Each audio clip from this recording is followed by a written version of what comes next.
What up, guys? Welcome to today's episode of the Jiu-Jitsu podcast. Today, me and Eugene are going to talk about the idea of what is the toughest belt to get in Jiu-Jitsu. Now, I've talked about this on the YouTube channel. If you guys saw the video, we're going to dive a little deeper because obviously, we typically with podcasts, we have a little bit more time.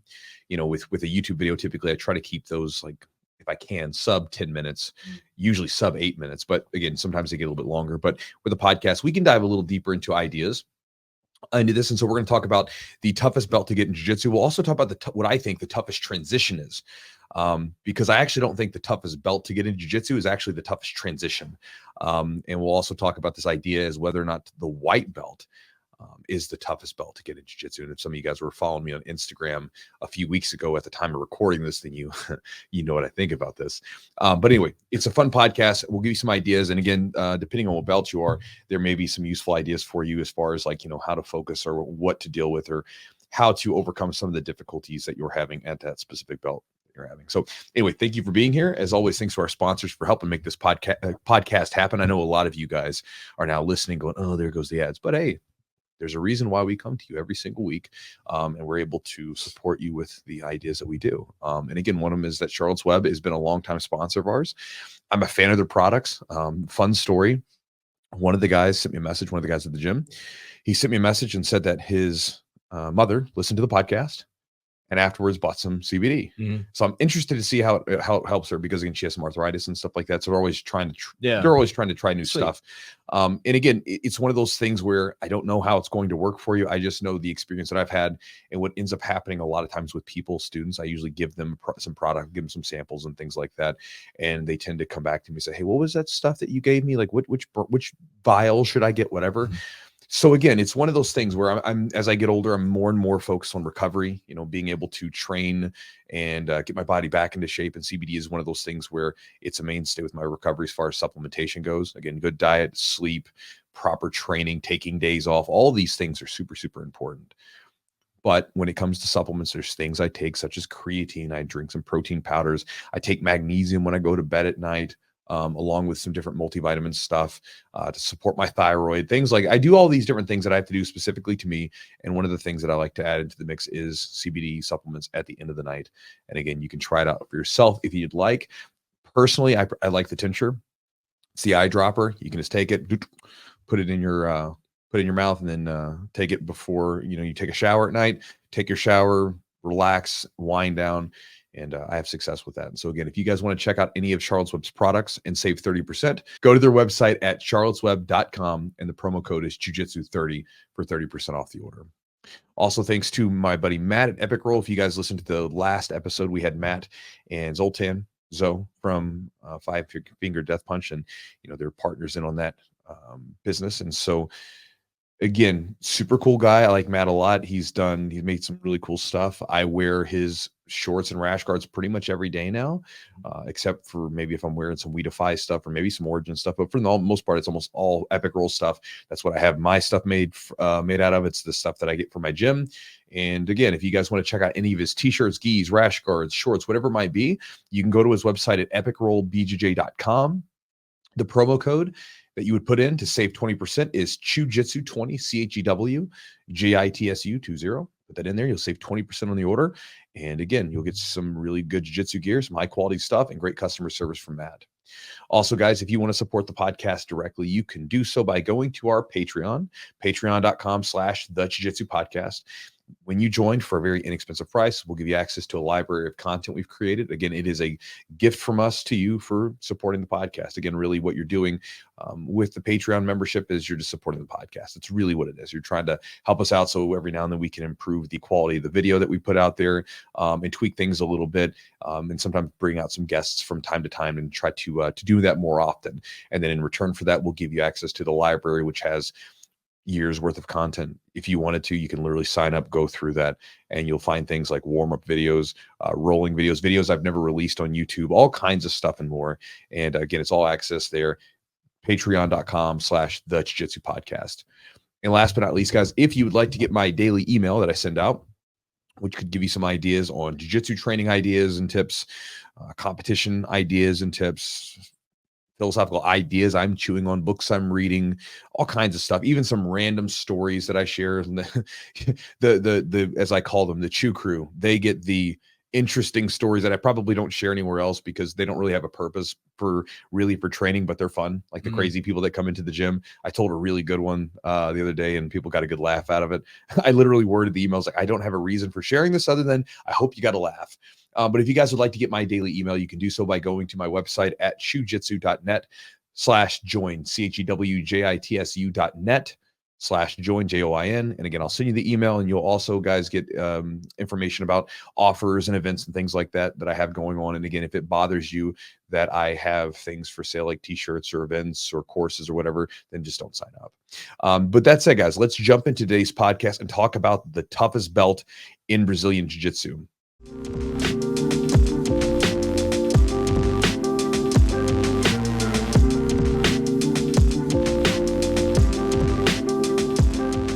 Where this came from is recently I had a question sent to me, and it was from a guy who said, man, I was watching this video and someone said that the toughest belt to get in jiu-jitsu is the white belt, because the hardest thing to do is to start, and again, I think it makes for a really nice Hallmark card, right? Because again, there's a part of us, it's like, the hardest thing to do is to start, right? I remember I was listening to a self-development business course years ago, back when I was in my early 20s. I saved up and I bought this this little booklet and came with some CDs and stuff like that, right? And so because I was like, I knew a business owner. And I wanted to be a business owner because I knew Al, my friend who I met at Jiu-Jitsu, he's a business owner. I was like, okay, so I need to own a business. That's what I need to learn how to do. And so I saved up, it was like $400. I'm like 22, I think at the time, bought this thing in this little course. And, I'd listen to the CDs when I was driving around. And I remember it was basically, he'd said the same thing, the hardest thing to do is just get started, sounds good. I don't agree with that because I remember in the business side, for instance, with my first attempt at, starting a gym, long story short, there was a point where every month, because I was gone from the business at this point, but because of the way that me and this person had this shaky business deal, right? Again, I'm in my early 20s, so I don't know anything. I'm stupid. Yeah. Basically, my name was still on the lease, but I didn't actually control. I wasn't even training there anymore, and so I was responsible for the money. But sometimes the money would come in late, and so this landlord's calling me up every month because money's late, whatever. And so there's always this pit in my throat, my stomach. Every month, is the money going to be there? I'm driving around worried about, oh, this is terrible, right? And then there's a bunch of stuff that happened. That stuff was way more difficult than just signing some paper. Hey, I've got a business or whatever. Or I've got an LLC now. Sounds great, Yeah. And then with jiu-jitsu, it's like, okay, you signed up and you did your first trial class. Now you have a white belt. What you going to do now? It's like being at the bottom of a mountain, looking up at the top and saying, hey, I'm going to be up there. And you take your first step. That's not as tough as getting to the top of the mountain. We all know that. And so white belt, again, is it a difficult challenge to start? Of course it is. It's hugely difficult. And then some people even more so than others, right? And for many of us that got into jiu-jitsu and we're black belts, maybe it was the toughest part for us because we're wired for it. I think that a lot of times what's happening in society a lot of times is that people don't spend enough time figuring out what they actually like. They're trying to make themselves fit into what they think they should like based upon whatever's around them. And so they're trying to fit a square peg in a round hole. You'll meet a doctor who's miserable. You pick the wrong career, right? And you stick with it. Whereas, you'll meet someone that's doing some whatever job and I'm having a blast, they found the right thing for them. Right. And for me, jiu-jitsu is never hard to do. I love it. It's never been hard. It's the dessert of my day training. So it's never been tough. So there is that aspect of it. I get that. But again, when I look back at it, and the first day that I started was not the hardest part. It was challenging to get started because I was nervous, but that was not the hardest part. There was a lot of hurdles that had to go along the way. And so the white belt is, to me, in my opinion, is definitely not the hardest belt to start. I mean, you can just think about these things in let's say, draw some parallels. How many people start diets, but don't even stick with them for 6 months? It happens all the time. There's an industry that banks on you being fat, not sticking to your diet. They just released, I don't know what the thing, who knows if it's even true, because I'm not researching. It popped up on the internet earlier today, right? But it said that I guess now the situation is in the world that we have more people that are obese than we do people that are actually starving. So obesity is a bigger problem, right? So if that's true, like all you have to do is not eat BS and you're going to lose someone. Go for some walks, right? So you're telling me that like you can't do that again, Man. and do it consistently. So again, Yeah.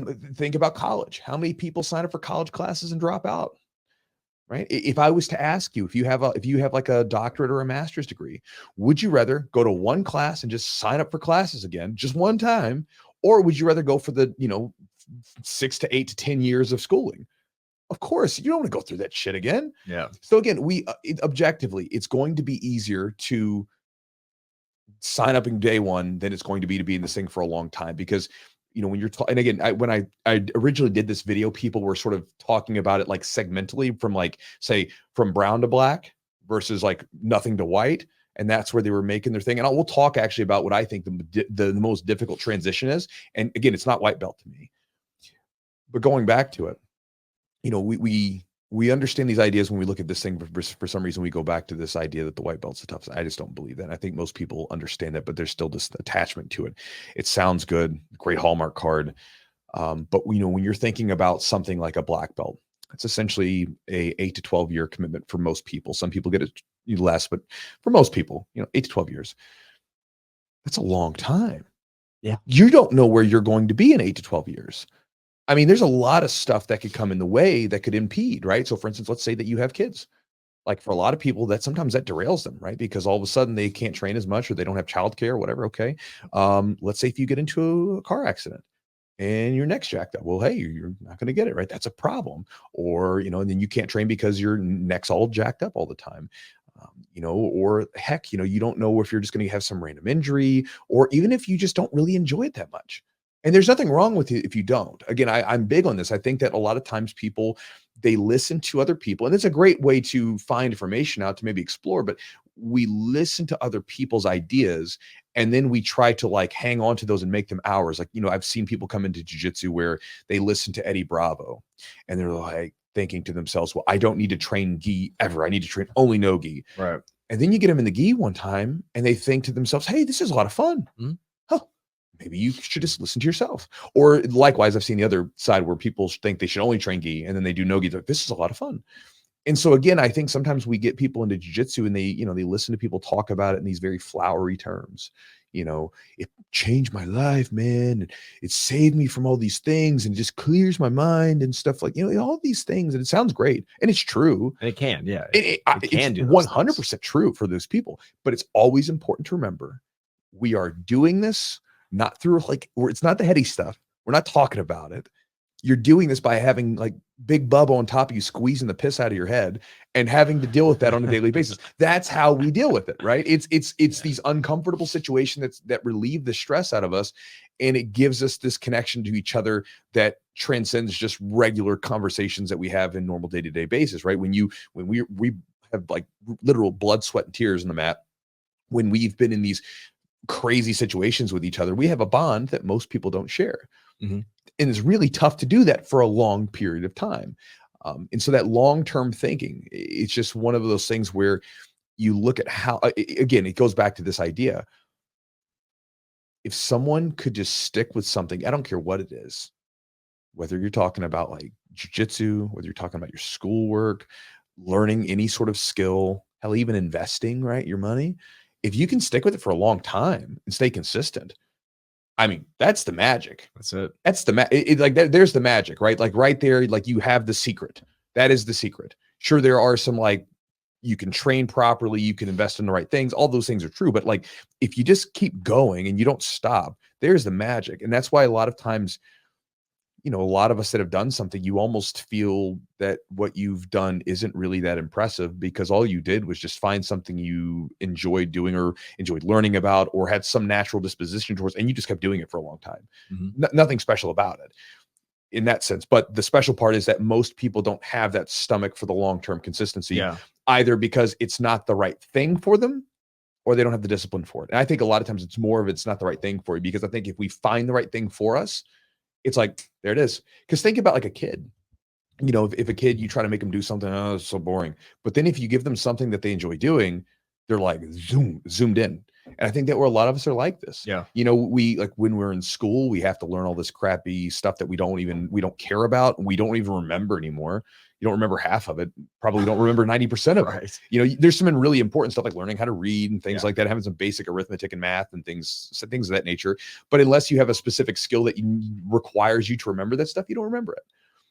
And so again, for some of us, sometimes jiu-jitsu is not the thing for you. But again, going back to it, white belt's not the toughest. To me, it's black belt. Black belt requires the long-term consistency. It requires you to deal with all the external stressors of life and the world around you, and things are going to come up. You might have a pandemic that takes you off the mat for a while. That took a lot of people off the mat and they didn't come back.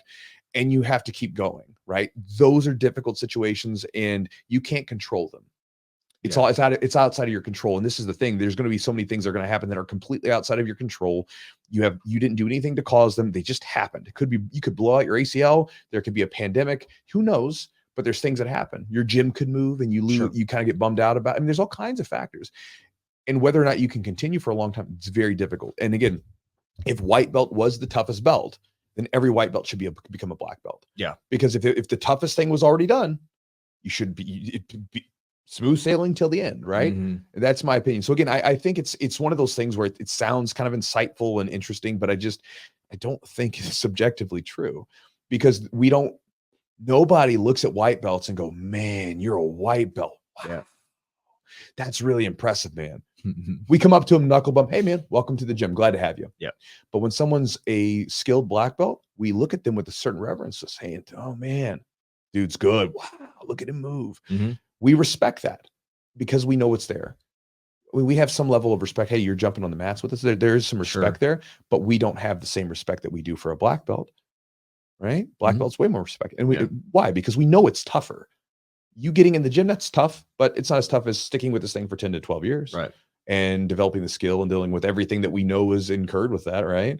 You know, I mean, like for you, broke your arm, you've had 2 kids, you're having to juggle that, sometimes getting up way earlier in the morning than you would like so you can come and train. You've had to do a lot of things and fight to make your training happen. You had to, and it's not the training that's the hard part. The training's the fun part. It's everything else around you, your work, your family, everything else, good things, but like having to fight to carve out that time to say, no, I'm going to train. It's tough, right? Well, it's like your priorities change, right? Your priority for, as far as like when you get, you know, I was 37, I'm 40 now. I was 37. I got my black belt. It's been 3 years. It's like at 37, what's my priority with jiu-jitsu? At first you start jiu-jitsu. I started and I was like, I just want to do this thing. Yeah. And then it molds into something else. Like I said, the community, you know, the friends, like the actual ability to defend yourself, whatever your reasons are. There's so many things that kind of come with it.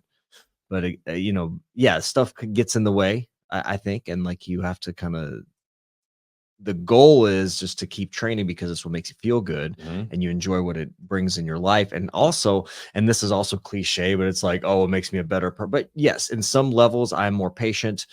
I'm kind of can be more loving because I've got more, I've got some of this crap out. I've gotten it out to where I'm like, I'm more, in some ways, jiu-jitsu's made me like softer, if that makes sense. It's maybe like a human, made me like a more, I want to say like a more like, I guess, caring in some ways. Cause I'm able to, like, even if I don't like my job or my job's not ideal, like I can go and do jiu-jitsu and kind of get some of this energy out. And then I'm more receptive to a lot of stuff too. 100%. So. Well, it's like this morning I was talking to one of the women that train with us. She's a nurse and she deals in the particular hospital that she deals with. She's dealing with like basically mostly mothers and kids. And in their particular hospital, they get people that are either just in the worst situations or they get people in a very low socioeconomic like level, right? So they're dealing with a lot of bad stuff, drugs, schizophrenia, just you name it, they deal with it. And like she was telling me about some wild stories about what was going on. You know, just some of the stuff that she dealt with, because I just asked her, how's work going and everything, just whatever. And she said it's been crazy recently. And she started, you know, we just started talking. She's telling me some stuff that she's dealing with. And she said, well, jiu-jitsu helps me because, you know, get rid of all the stress and I'm good. You know? And I think that's the thing for a lot of us, really, you know, when we think about it, and you and I've talked about this before. And we'll, by the way, you guys listening, we'll reel it back in to the tough transitions and talk about the belts here in a minute. I know we're kind of going off the weeds, which whatever, it's fun. You guys listen to the podcast, you know what to expect. But we think about the body and the mind so differently. right? And you think about like a lot of therapies, it's like, think your way through this. For a lot of people, it doesn't work. Like, good luck trying to think your way through like chronic anxiety or stress or whatever. What sometimes the best stuff is to just get this stuff out of your body, right? I mean, because I mean, think about how many people that you've talked to, or even yourself, you go to the gym, you get done training, I feel amazing. Always. Always. Or you even think about like when, some of us, if we haven't trained in a while, how grumpy we get, and our wives or significant others are saying to us, just go to the gym, get away from me, just get out of here for a second, come back to me when you're done. And again, the feeling, like I've come down, like, come back to my wife and I'm done training. That's so great. Yeah. What do you want to do? I love you. Everything's great, right? I got to do this thing, and I feel great about it, right? So again, I'm happy now, and you also get that communal connection. Yeah. There's a lot of cool stuff that comes with it, and I think it's because when you think about what happens, like say, think about a person, for any of you guys listening, think about a person that that is chronically stressed out. Think about their body. Their body's all tense and rigid, right? They're all just wound up. We would say wound up, and we mean it. They're wound up. They're like a spring ready to pop. It's in their body. Even though this is like abstract stuff that's coming at them, it's getting trapped in their body. So then you have this mode of getting rid of it, right? Because the mental stress comes in and it affects your body. Now you all of a sudden you do this thing where you get rid of it with your body and it affects your mind. It's kind of the other way around, right? Because like the abstract information is coming through. And when I say abstract, I mean that like when humans, we live in the world of the abstract. I mean, think about the stuff, like you're worried about money, which again, it's a real thing. It's a real concept, but I mean, it's green paper.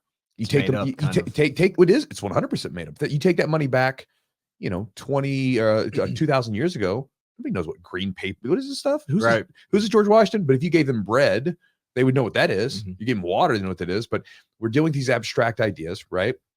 Or maybe I got passed up for a belt promotion or a job promotion or whatever.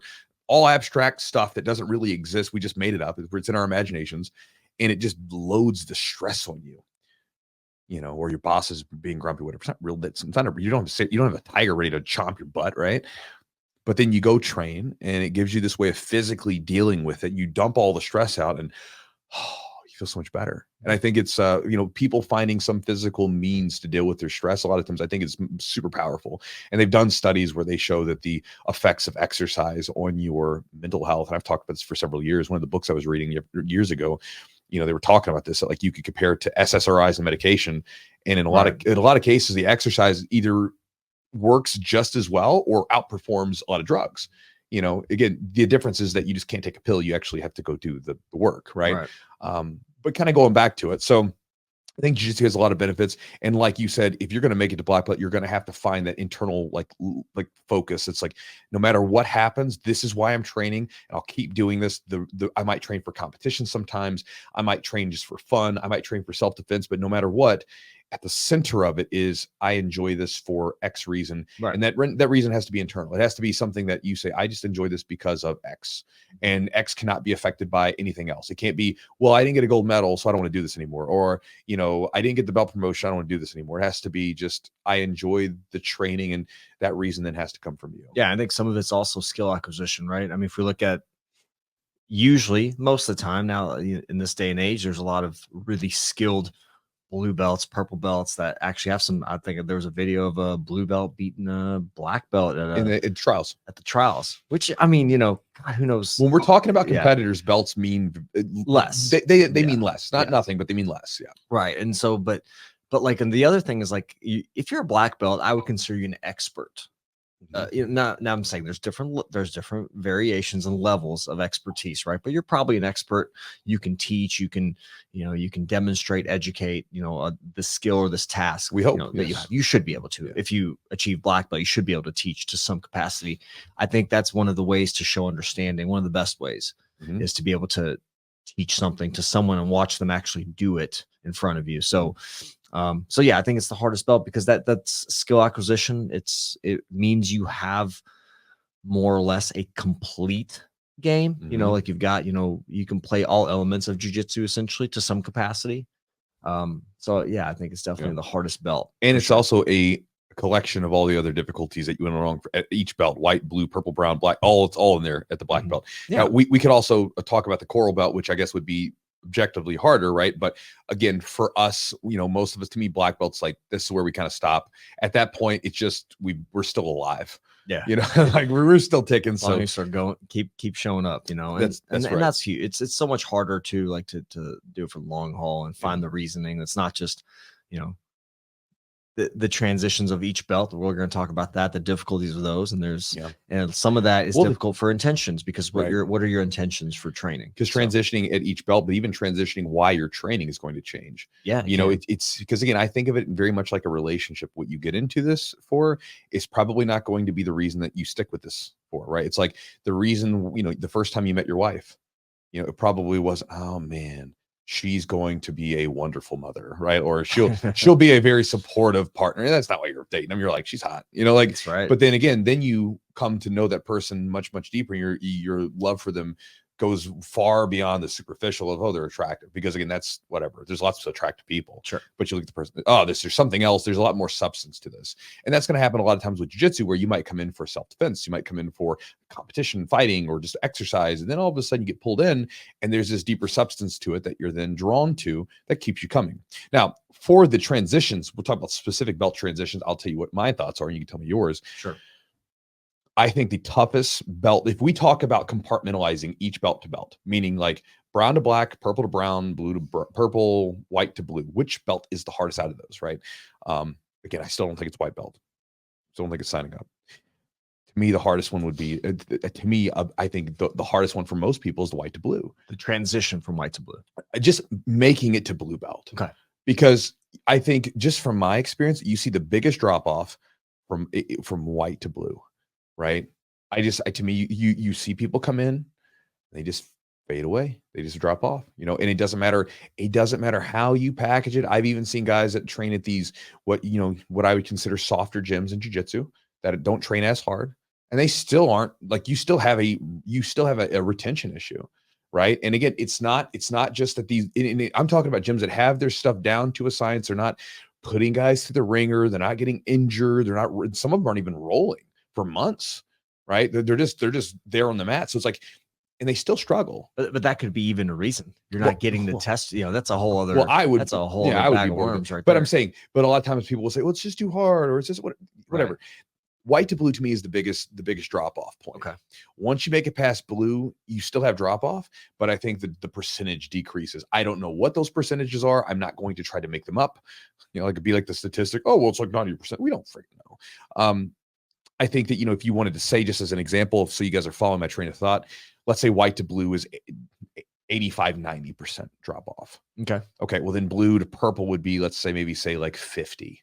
And then maybe from purple to brown would be, 40, 30. And then from brown to black, it'd be like maybe 20. I think once you're at brown, but you're almost there. Yeah. To me, it's probably the easiest transition out of all the belts is brown to black, because you already know what you're doing. Okay. You're pretty damn good already. So now you're just continuing on. But I think that early transition from white to blue is so tough, because the hardest thing to do in jiu-jitsu early on is to just take your lumps and survive. Yeah. To not only survive in the sense of like actually learning the techniques, but your body has to acclimate to this thing. And it hurts. You get injured, you have a lot of soreness, and it's uncomfortable. You get just all these little dings you pick up along the way. You'll experience typically more injuries from white to purple than any other belt. Like I had more injuries. White to blue? Well, white to purple. White to purple. Yeah, like from those three belts in that early first several years of jiu-jitsu training, I just felt like, I mean, again, you'll get injuries, but I'm talking about weird stuff. Like there's always going to be freak injuries and things like that, but I've seen more crazy, stupid injuries with white to purple belts, and I've experienced them for myself, because you're talking about people that are still very relatively new. Yeah. So they do weird things. They do things that aren't right. They do silly stuff. Right. And, those are where a lot of the weird injuries happen. Sometimes you get injured, and that just happens from overuse and from wear and tear and from accidental stuff. But that early stage, it's tough, man. And so again, you're dealing with that. And then you're also dealing with this thing where, again, it goes back to, can you stay consistent for something for 2 years? Because white to blues, you're talking about minimum of usually a year. Yeah. If you've never trained before, if you've wrestled, maybe sooner, but assuming you've never trained, at least a year and a half, probably to 2 years. Mine is usually 1.5 to 2 years at least. if you can make it past that point, I mean, you're like, wow, okay, you did something pretty substantial. And I also think that's the reason why there's such a drop off at blue belt, where you talk about the blue belt blues, because, people get there and it's this milestone. When you come in the beginning, you're a white belt, you are getting obliterated by these blue belts, right? Well, now you make it to blue belt and you're one of them, you get your blue belt, and you assumed this was a big deal. And then you get there and it's kind of as if, oh, I don't feel any different. It's the sad part of accomplishing any goal that you have. There's always a sadness there associated with any goal that you accomplish, because at the end, it's the end of the goal. What now? Yeah. And again, as humans, we're always going to move the goalpost. So you can talk about, or you can think about super rich, wealthy people, and they'll often talk about how it's fine for a while, but then you want something else.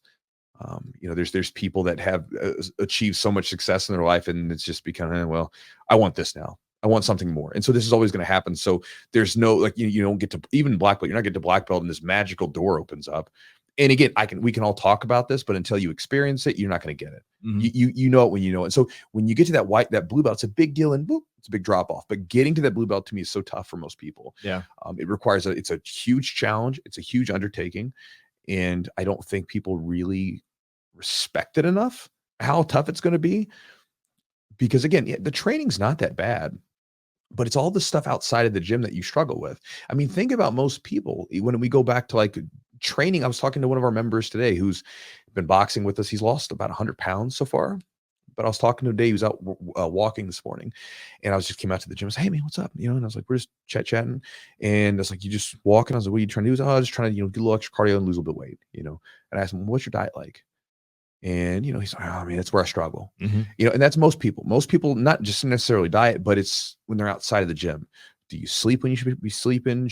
Do you eat the right foods? Do you get enough rest? Do you drink too much? All these different things, these lifestyle habits, you should consider this all a part of your training. Because it affects it. This is why, like, bodybuilding is an example. Bodybuilding is like they'll tell you the easy part is going lifting the weights. The hard part is everything else, because bodybuilding is such a 24-hour sport. Because you have to, it's a lifestyle. It's a lifestyle, right? Because you're eating meals, you're going to sleep at this time. You have to do all these things. And so jiu-jitsu, a lot of times people just come in, train, and the training's fun, and they leave. And again, that shouldn't be the end of it. You got to think about everything's a part of this, and so many factors outside of the gym as you're trying to put this new thing into your life are so challenging. And again, it just never fails. Like, anytime I try to add anything new into my life, I'm careful about what I decide to add in new to my life. One, because I know how much actual time it's going to take. Yeah. Because, anytime I'm going to add something new that I want to get good at, I basically say to myself, I'm going to have to do this every day, almost every day. I don't have a choice. If you want to get good at something, it's like you're going to have to do it regularly. Now, with jiu-jitsu, sometimes you might need a little bit more rest, but you should have the option of being able to do it regularly, right? So I don't even mess with it. If I can't create a habit out of it, and turn it into it, I don't even mess with it. And whenever you're trying to add in a new habit, it's as if the universe begins to conspire against you. All of a sudden, your things are happening with your family, your work, your job, all the things just come out of the woodwork. And it's as if the world is conspiring to stop you from doing the thing you want to do. And you have to fight for it. Just like you and Jeff, when you were carving out the 6 a.m. class, we got to get some training, and we're going to train at 6 a.m. We're going to get up earlier, whatever. We're going to make this happen. It's tough. It's tough to do. And so again, there's a lot of challenges that are going to happen at white belt to blue belt. And I think a lot of times that cuts off most people. And then you have less of a drop off at each one of the belts. But I think that's the toughest transition. And I think it's just because you're going from like brand new to now you're going to this really tough state. And I've compared the blue belt to as like I've talked about white belts being little baby turtles, because again, it's like, it kind of reminds me, because you're watching little turtles crawl out and they're just getting picked off. And I've watched this with so many students over the last 10, 15 years of training. Okay, girlfriend doesn't like it anymore, so he's gone. Yeah. All right. Boyfriend doesn't like it anymore. She's gone. Injuries, gone. Moved away, gone. Work change, gone. I mean, lost my job, gone. I mean, a million things can come into I'm not saying that you can't train. I'm just saying that training in context with the rest of your life is super difficult. Right. And so, it can be tough to stay aligned with the training. And so a lot of times it only a few of us make it past that blue part, into the blue belt.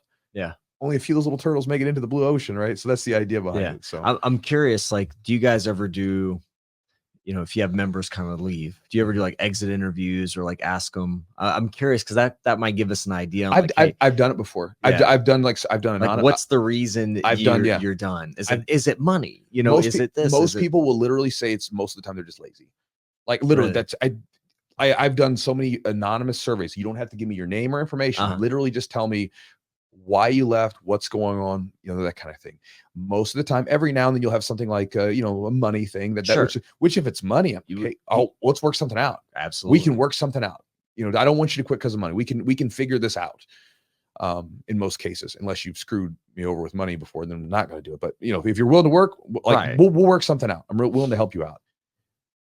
But most of the time people just say, yeah, man, they accept it. It's like, oh man, I'm just lazy, man. I'm just whatever. I mean, think about it with diets. You talk to most people, hey man, why are you overweight? I fucking eat like shit. Yeah. I mean, they're not in denial about it. They know, you know, it's like every now and then you'll get the person that's like, I don't know why I can't lose weight. I'm eating chicken and broccoli every day. You're like, no, you're not. You know, some people they understand it, but they don't have a reason to shake out of it. Yeah.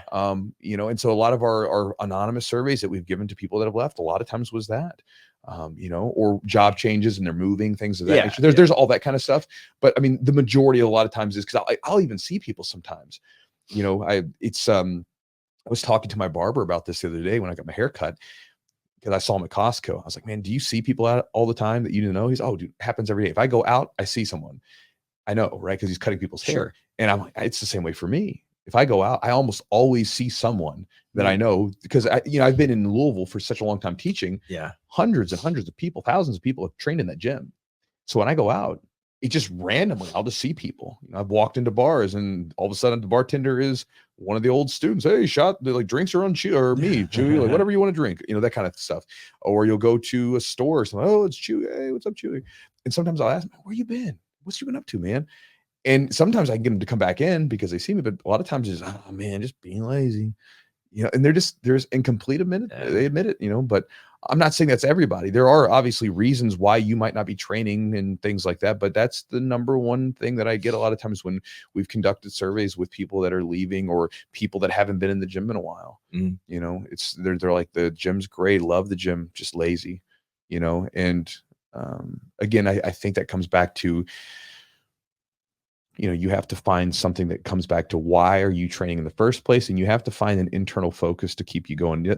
External goals can be used, you know, and if I was really wanting to do it, I could basically create some sort of systemized way to get your belt and just basically almost work it like a video game where you would say you get this X many classes, you'll get your stripe. After you get X amount of stripes, and all you gotta do is memorize the shit on this thing, and then we'll give you your belt. I don't want to do that because I think that this part is far more important. Like if you can find how to do something in absence of some like external thing, and you find a love for doing something, and you find out how to do that, to me, it unlocks so many things in your life. Yeah. You know, it's like magic because again, everything that I've done, basically I take back to my grappling. Where, how did I get good at grappling? I just kept doing this thing over and over again, staying focused, whatever. Okay. So then it was like, all right, get into business. All right, what do I need to do with business? Yeah. Well, I got to study, whatever. And then once I find something that works, because I'm going to do a little bit of like searching out. And then once I find something that's working, what do I do? Consistency. You keep going. Yeah. Right? You don't stop. And so I've done this with anything, you know, relationship. Okay. What do?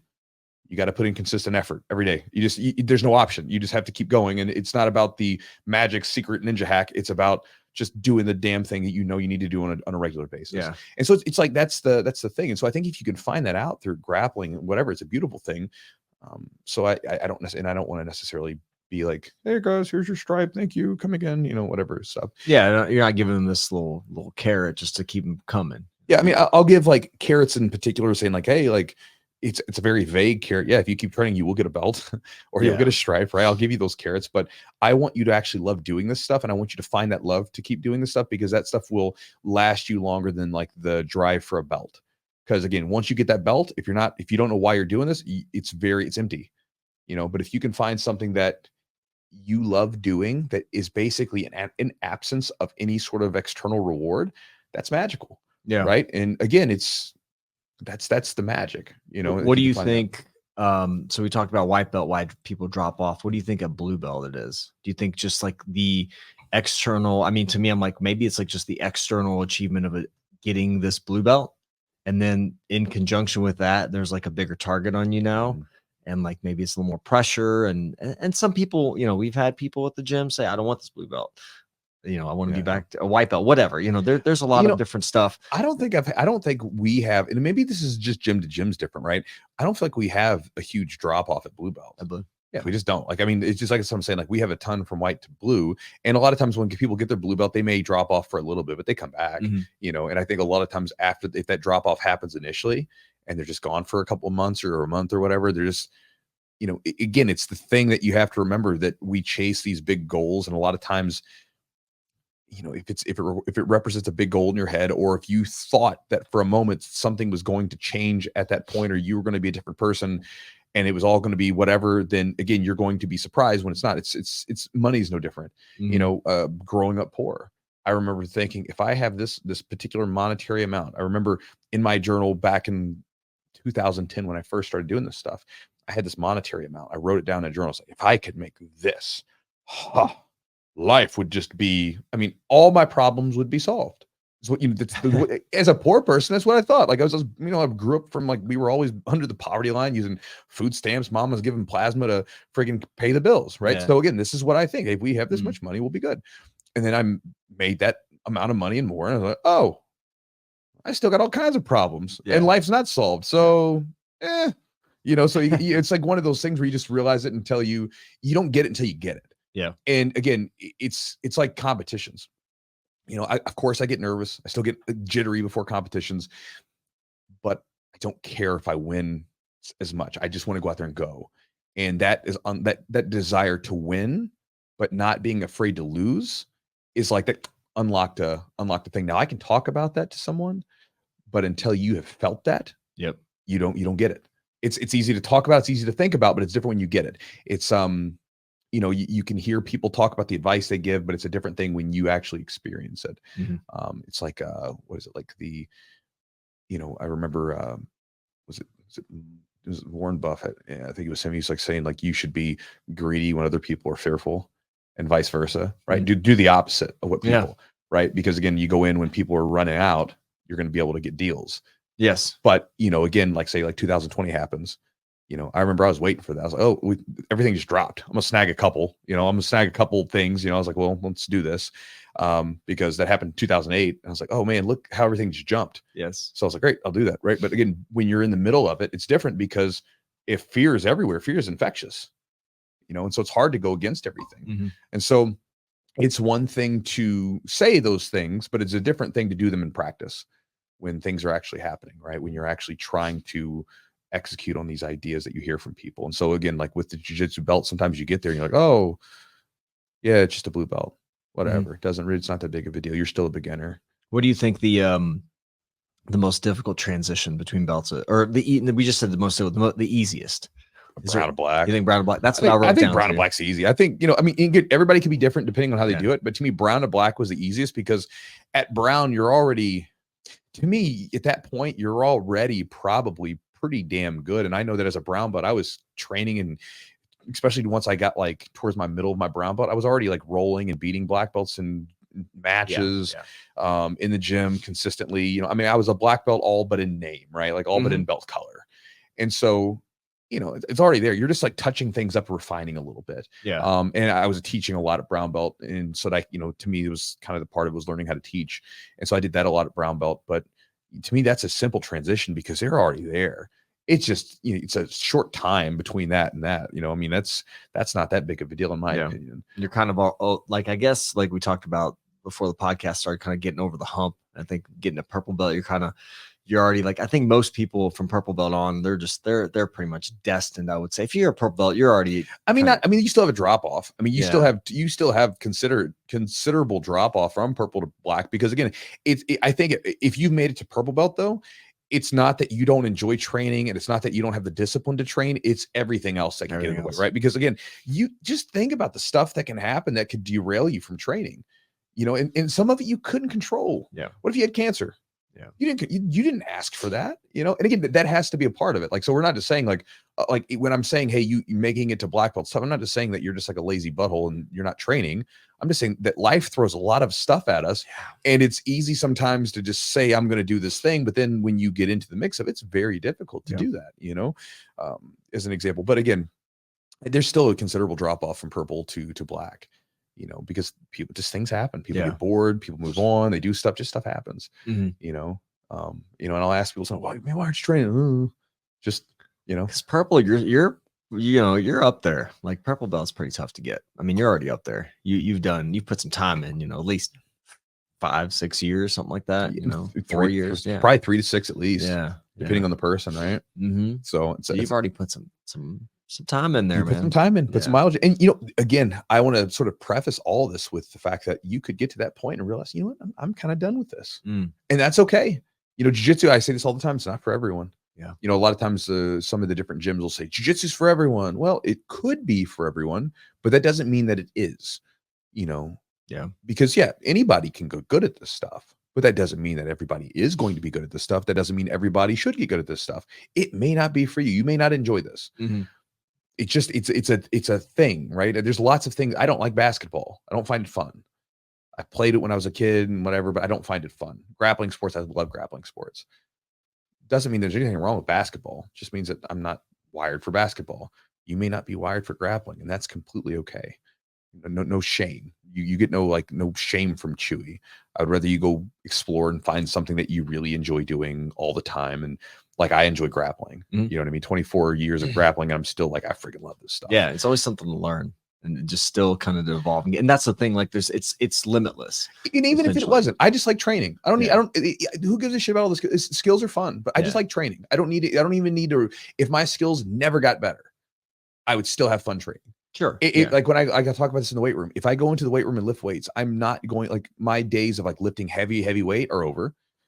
I'm not going to gain some considerable amount of like size. I mean, I'm almost 40. Yeah. So it's not like all of a sudden I'm balloon up to 255 pounds again, like I was once. Right. So I'm just lifting because I enjoy lifting, helps injury prevention. It feels good. Yeah. Right. But I just lift because I enjoy lifting. And yes, I'm not getting any strong. I'm literally slowing down the decline and keeping myself strong. Right. I'm doing all these things, but I just enjoy it. Yeah. And so again, I think sometimes like when we get into things, we feel like we have to have something to show for it. You don't need to have anything to show for anything. If you enjoy it, that's great. That's all you need. You know, that like we live in like a society where everything's about production, productivity, and hacks. And, you know, I'm meanwhile, I'm driving my car, I'm writing in my journal, and I'm listening to an audiobook all at the same time. Look how productive I am. I woke up this morning and I did my meditation. You got these like routine, like, shut up. Like, just go do something and enjoy it. You don't have to have like, you don't have to have like a shiny thing to show for it. You can just like, I really enjoy doing this thing, and it brings something into my life that I enjoy regardless of what happens. You know, so at least that's me. Again, this is my, you guys are listening to me talk. This is my idea. Plus I'm a little hyper. I drink coffee before we came. Is there, I've got a belt in mind that I think I had the most, I mean, what was for you? As far as what do you think was the most difficult one? The most difficult belt? For you, when we're saying it most difficult being compartmentalized from one to the other, not collectively altogether.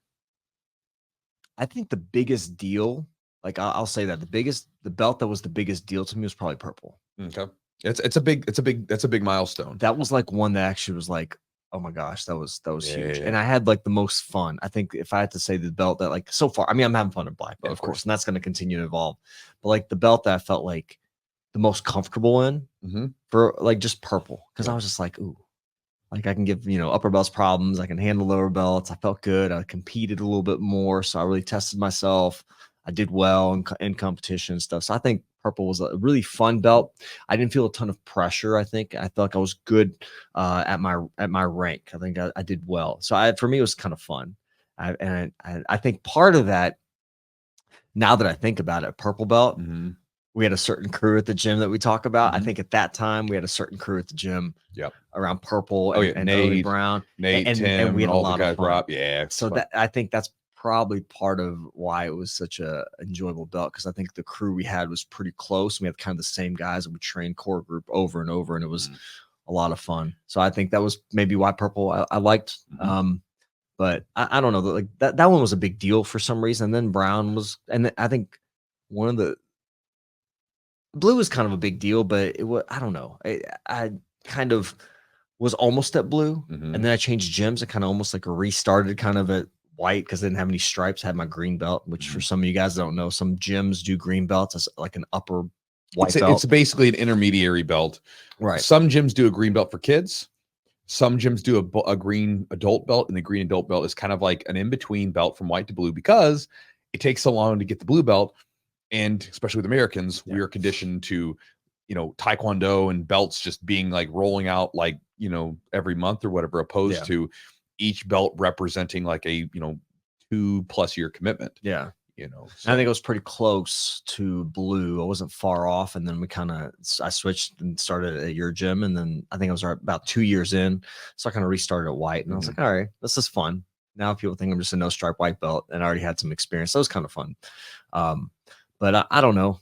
Like, I think I expected black to be a big deal, but it really kind of was not. Yeah, it was like I was almost like, oh my gosh, it's happening. And then it happened. And I was like, all right, cool. Yeah. I'm here. I feel like black belt's not really a big deal until you get your first competition in. Yes. And then all of a sudden you're sitting around waiting and you're thinking to yourself that you're going to compete against black belts. Yeah. And it sort of makes you think a little bit. Am I really a black belt now competing? Because when you get the black belt, you're just thinking, oh, okay, I'm a black belt now. Okay, cool. Been training hard, great. Yeah. But then when you're in, for me, I remember being in the bullpen first time as a black belt. You did IBJJF, which is a big deal. Well, it's not a big deal. It was a regional tournament. It was perfectly fine. But again, it seemed like a big deal at the time. But my first actual black belt match was actually a guy named Dustin Ware. He's American Grappling Challenge. Now it used to be the Ohio Grappling Challenge. But I competed. He had a black belt invite going on, and one of the guys got injured. He shot me a message, hey, I need another black belt. What are you doing tomorrow? What are you doing tomorrow? That's fun. I had a beer in my hand. That's right. And I was at a cookout. I sent him a text back, sign me up. And so I remember competing that day, and I was super nervous because I'm thinking, oh man, I'm a black belt now. What am I going to do? And I competed against a guy, and I started off like I did several of my black belt matches, which was he swept me, got to mount. I was down 6 points right out of the gate. Jeez. The match ended like 12-10. And I was almost in a passing situation. So almost beat the guy, but we had a shootout from there. I was, sweeping him from X guard. He's sweeping, but we're back and forth passing all this. It was great. It was a great match. And I remember a couple of the black belts that were there, a couple of guys I knew, they came up to me and said, hey man, like you look good. Like that's a great first black belt match. And then I went to the IBJJF tournament, and then that one was weird because I'm sitting in the bullpen and there's guys like Cyborg around, and you're like, oh, hey, I'm in the bullpen with you. I'm watching that guy usually. Yeah, like I'm watching that guy, and I've studied him, and now I'm sitting next to him. It's a weird sensation, right? And which is a weird thing about jiu-jitsu in general, where you have this situation as if it's as if you have people that play pickup games of basketball and they also train in a gym with Michael Jordan.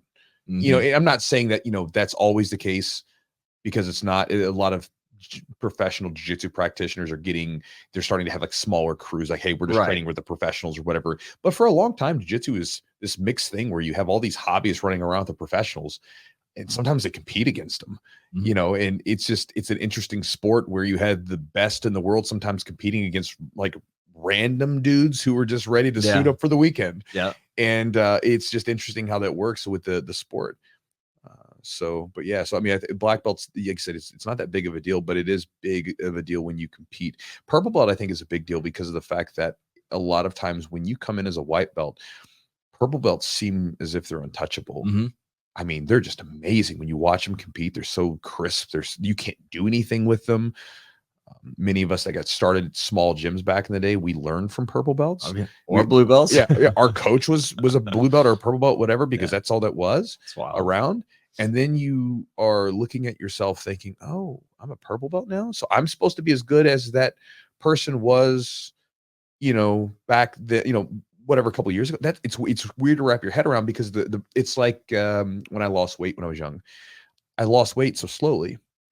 And so even though it's happening, I'm having a hard time, actually accepting, hey, I've lost weight, because it's so slow. You don't realize it. You don't realize it until all of a sudden one day you say, hey, I see an ab. just one. It's like a little 4-pack coming, right? So the same thing happens a lot of times with your jiu-jitsu, where you get better and better and better. It's so slow. And a lot of times you're in a gym with other people who are getting better. So you don't really, you're all going together. So you don't have any like, it's like being out in the ocean and you're surrounded, you're with other ships. You're all just sailing together. You don't see any land. You can't even tell where you're going because you have no landmarks to base it off of. But then maybe you roll with someone who you haven't rolled with in a while, and all of a sudden you notice you get the better of them, or you go to a competition and you compete against someone. Oh wow, I did really well.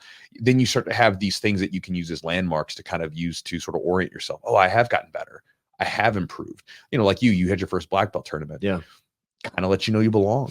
Yeah. Oh, I do belong here. I have gotten better. And wow, I roll with these black belts and I just didn't get tooled up, and I won a bunch of matches. Huh. Okay, cool.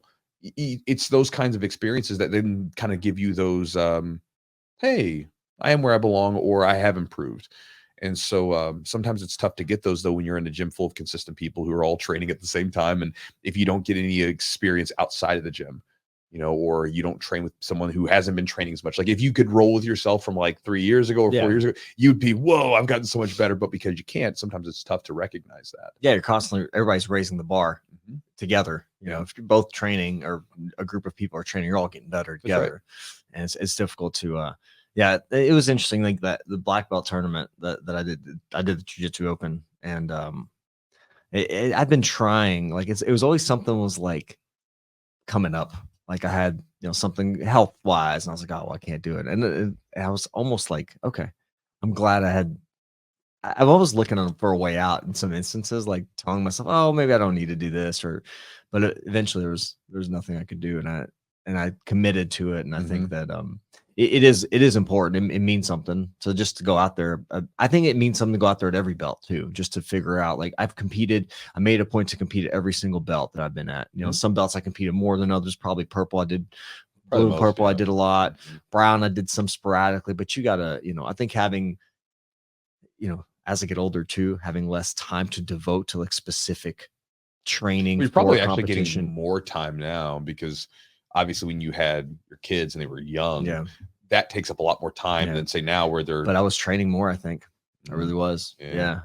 But I think that obviously it takes toll in some other aspects of your life, and you have to find that little, I don't know, fine line where it kind of works in all aspects. Still works for your jiu-jitsu, still works for your life and your marriage and your kids, and where how it fits in your life comfortably with everything else. Sure. And I think you have to realize, like, I think the one thing when I did my black belt tournament was like, okay, I'm going out there against people that I don't really know, and it's a little bit of a different environment, but honestly, I've done this stuff. Like it's in me. I'm not gonna like not be able to, I might get beat.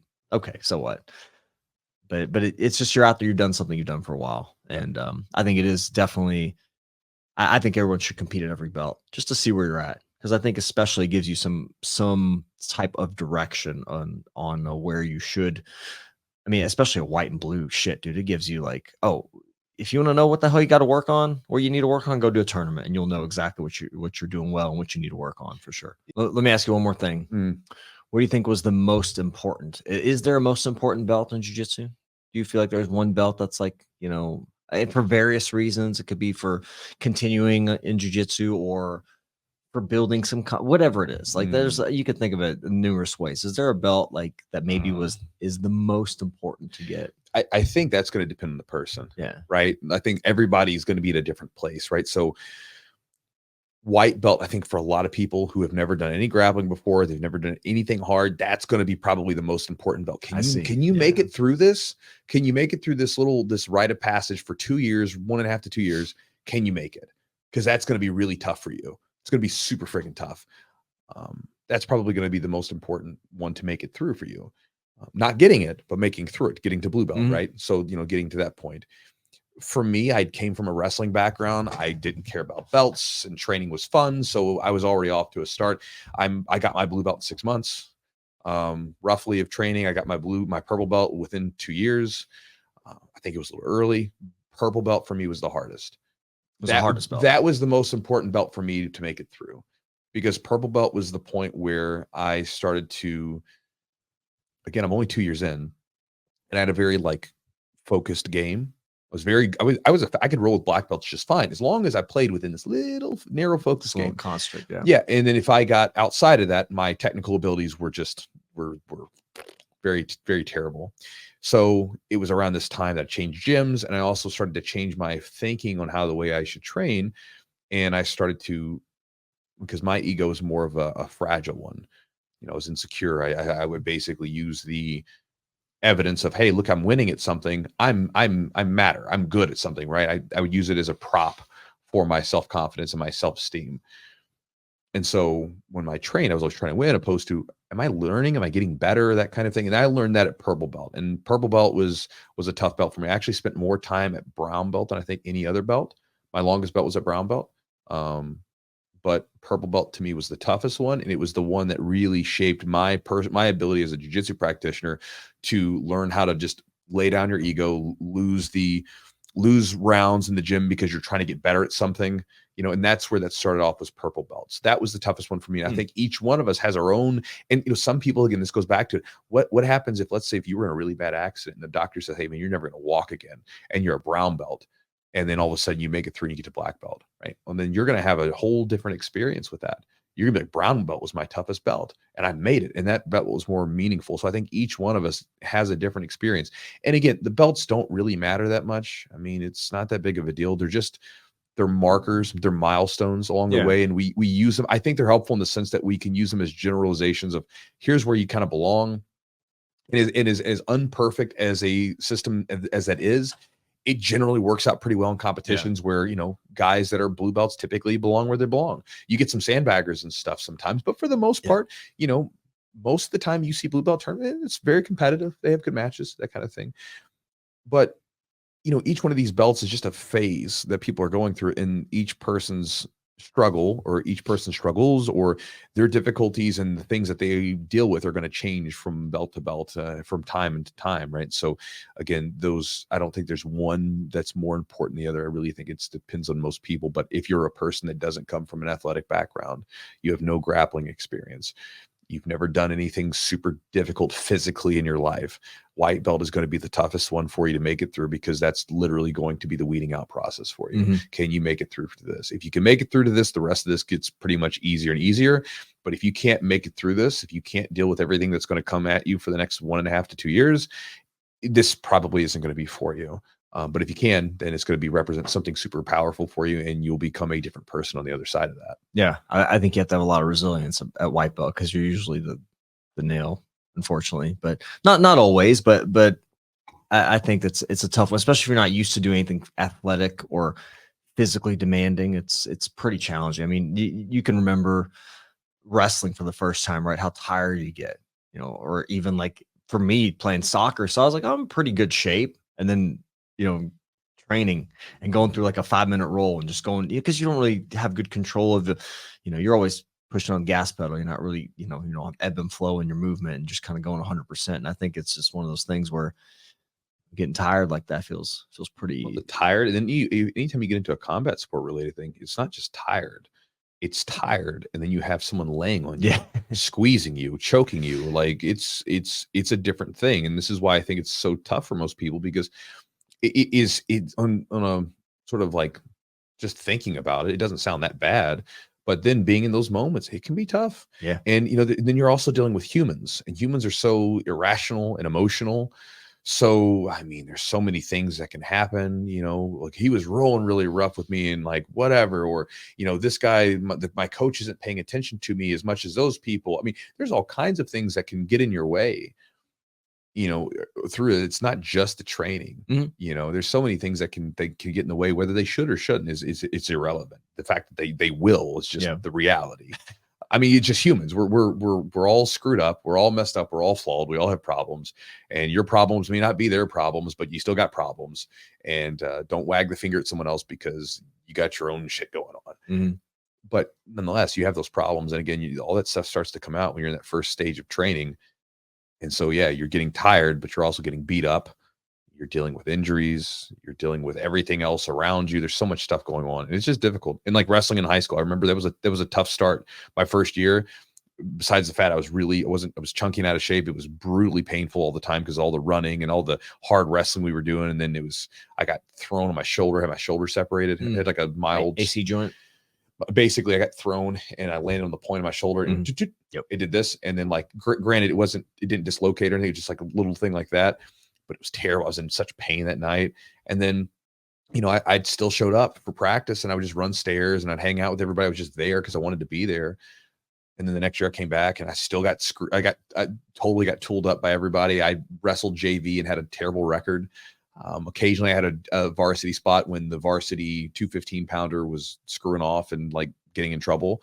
But then when he would come back, he would just kick my butt, because you could wrestle for the position, right? Yeah. You had to wrestle for the position, but best person got to wrestle. And so he would come back and it sucked because I'd be training as hard as I could. And when I was training as hard, he would come back and, he was smoking and drinking and screwing off. He'd come back and kick my butt. Yeah. And it was, I remember being in like, there was days I went home crying because I'm thinking like, man, I'm putting everything I have into this and I'm still not good enough.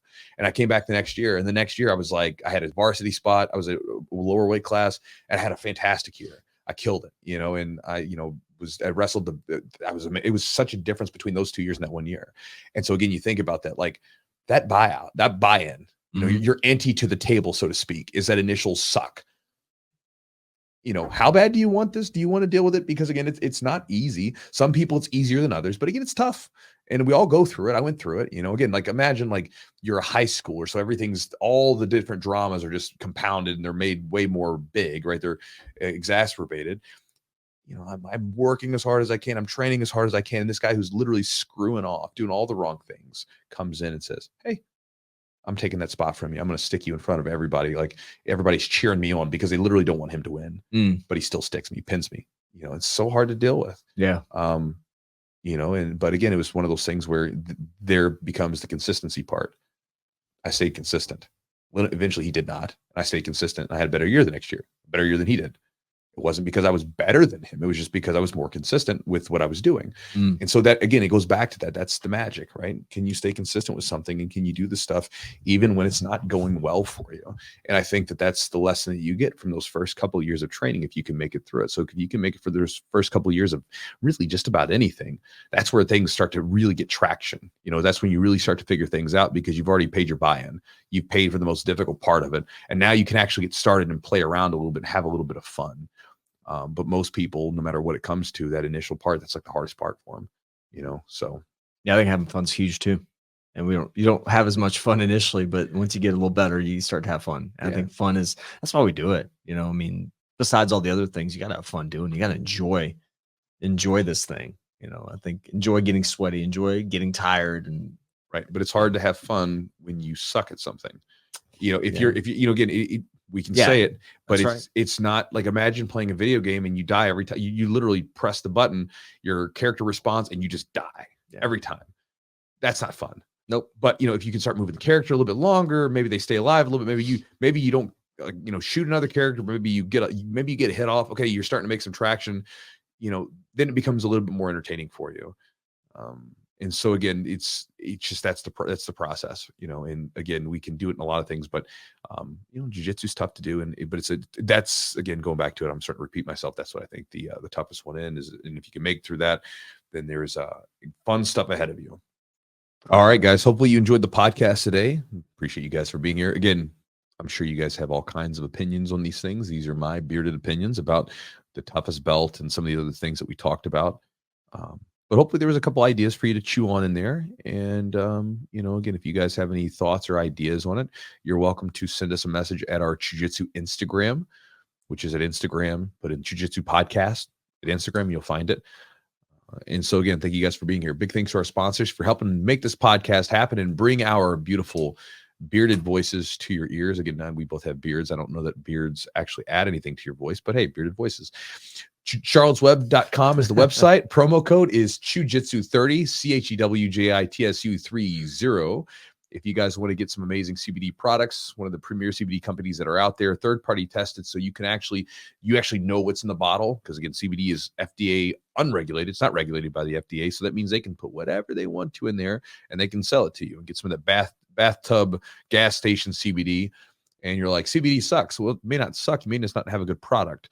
So again, one of the things about Charles Webb and There's some other companies like them. They get their stuff tested and they make sure that what is in that bottle is what is labeled on the outside of it. So you can ensure the purity of it and you can ensure it's a good product. And so again, if you guys want to check out their stuff, charlottesweb.com is the website. Chewjitsu30 is the code to use at checkout. Also, if you guys want to snag some nice jiu-jitsu gear and apparel, t-shirts, rash guards, shorts, gis. I really like my buddy Matt at Epic Roll. I really like his no-gi stuff. His t-shirts and gis and stuff are great. But I've enjoyed wearing his no-gi stuff. I find that the gi or the rash guard's super comfortable, feels good. And he's got his shorts. His no-gi shorts come in 2 sizes. So, he's got like your size, medium, large, XL, all that stuff. But he has either a longer length or a shorter length. Now, if you're like me, I like shorter shorts, right? I like them. I like shorter shorts. I find them more comfortable. They're easier to grapple in. So again, I like those, but again, you can wear the longer ones too. But if you guys want to check out any of his stuff, you can go to his website at epicrollbjj.com, epicrollbjj.com. And when you get on there, you can basically just browse through the website. I encourage you to do it like as if you're browsing through like a store, just like looking through, hey, what am I interested in? And again, you can go through his stuff. If you find something you like the no-gi shorts, like the rash guards, like the t-shirts, whatever it might be, you can use the promo code Chewjitsu20 at checkout. And again, Matt is a friend of ours. He is doing a great job at Epic Roll. He supports a lot of jiu-jitsu practitioners, sponsors them, helps them get out to these competitions and stuff like that. And he's a black belt himself who rolls and competes. He's just like one of, you or I. He's out there actually doing it. It's not some random person just trying to make a buck off jiu-jitsu people. He's both obviously trying to make a buck because we live in a capitalist society, but he's also trying to support the jiu-jitsu community as well. Like him, check him out at epicrollbjj.com. And guys, if you want to support the podcast directly, you can do so by going to the Patreon, patreon.com/the Jiu-Jitsu podcast. Again, you can subscribe for a very inexpensive price. And again, that goes to help us support the podcast. It helps us put up, get some new cameras for better stuff. If you guys go to like the ADCC, we'll be there. We'll see you, come chat with you. It pays for things like that. And then again, for return to you, we give access to a library of content that isn't available anywhere else. I don't have it on my website anywhere. It's not available on YouTube anywhere. And it has everything from warm-up routines to rolling, narrated rolls. It has things such as seminars that I've recorded that I don't really have access anywhere else. And you get all of that and more at the website, patreon.com/the Jiu-Jitsu podcast. And again, you get all that when you join up for the inexpensive price. And last but not least, guys, if you would like to get my daily email that I send to my Chew crew, which is the email list that I have, again, it's easy to sign up. You go to my website, chewjitsu.net/join, JOIN. When you join, I'll give you a couple free ebooks. One is on developing a jiu-jitsu game plan. The other one is on some training strategies to help you with your training, whether you're a coach or you're just a person in the gym and you don't have control of your training. Some ideas to consider on how you can get better and make your jiu-jitsu better. And then afterwards, I will send you my daily email. Now, my daily email can range from everything from jiu-jitsu techniques and competing ideas, diet, lifting, whatever. I want to talk about training related, but there's also things such as books that I'm reading. I'll a lot of times share stories. Like one of the stories I shared was about a famous boxer the other day, like one of my favorite boxers of all time. I'm a big fan of Golden Era boxing, one of my favorite boxers of all time. And an idea that he shared that pretty much every fighter and martial artist, it's an idea that every martial artist and fighter comes to know. And you hear about it from literally from UFC fighters to boxers. He's talking about it. And so I shared a little excerpt from a book I read and then shared some ideas to chew on. So again, it can be a lot of different things in there. But again, if you're interested in getting that, go to my website, chewjitsu.net/join, JOIN, join up, and you'll get my daily email and you can unsubscribe at any time. So guys, with that said, thank you so much for joining us. We appreciate your time. Appreciate you being here. As always, we'll talk to you next week.